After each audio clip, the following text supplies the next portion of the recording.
আসলে এই উদ্যোগটা আমার ব্যক্তিগতভাবে নেওয়া ছিল, নিজের অবসাদ বিষণ্ণতা এগুলা দূর করার জন্য মাঝে মাঝে আইসা একটু আড্ডা দেওয়া।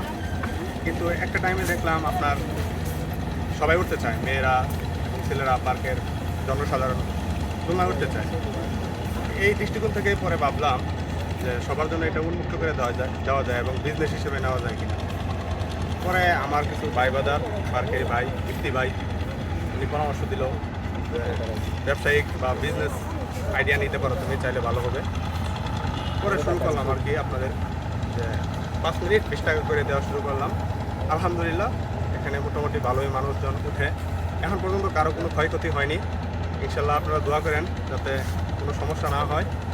আর এখানে অনেক দূর দূরান্ত থেকে মানুষ আসে, যেমন ধরেন আপনার গাজীপুর, আমাদের ময়মনসিংহ জেলার বিভিন্ন উপজেলা থেকে, ফুলবাড়িয়া, ফুলপুর, ঈশ্বরগঞ্জ, বিভিন্ন জায়গা থেকে মানুষ আসে। আমাকে ফোন দিয়ে আসে মাঝে মাঝে।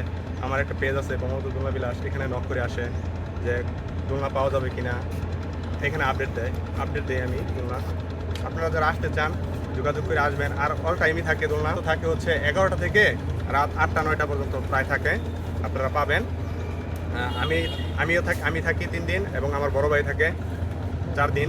আসলে এটার ভবিষ্যৎ যদি বলতে চাই, যে যদি আমাদের পাশে আমাদের ময়মনসিংহবাসী থাকে তাহলে এটা আমরা করতে পারবো। আপনারা যদি আমাকে উৎসাহ দেন তাহলে এটা আরও দীর্ঘদিন থাকবে। আর এটা আপনাদেরই জন্য করা এখন আপাতত প্ল্যান এখন আমার নিজস্ব, যে আপনাদের কীভাবে বিনোদন দেওয়া যায়, আপনাদের বিনোদনের জন্য এটা আরও কীভাবে আকর্ষণীয় করা যায়, এই প্ল্যানগুলো।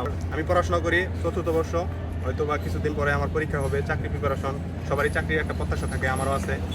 যদি চাকরি হয়, আমার ভাই আছে, বড় ভাই ইফতি ভাই, সে হয়তো বা করবে, বা আমার বন্ধু বান্ধব যদি কাউকে দিতে পারি তাদের সাথে অ্যাড হয়ে এভাবে আর কি চলবে। এটা তো সরকারি জায়গা, দেখা যায় একটু প্রতিবন্ধকতা আছে, কিন্তু আশা করি সব মানুষের বিনোদনের দিক থেকে চিন্তা করে আমাদের হৃদয়বান প্রশাসন, আমাদের ডিসি স্যার হয়তো বা এটার প্রতি হৃদয়বান হবেন এবং অনুমতি দিয়ে আমাদেরকে এটাকে আরও আকর্ষণীয় করার জন্য আমাদেরকে আরও উৎসাহিত করবেন।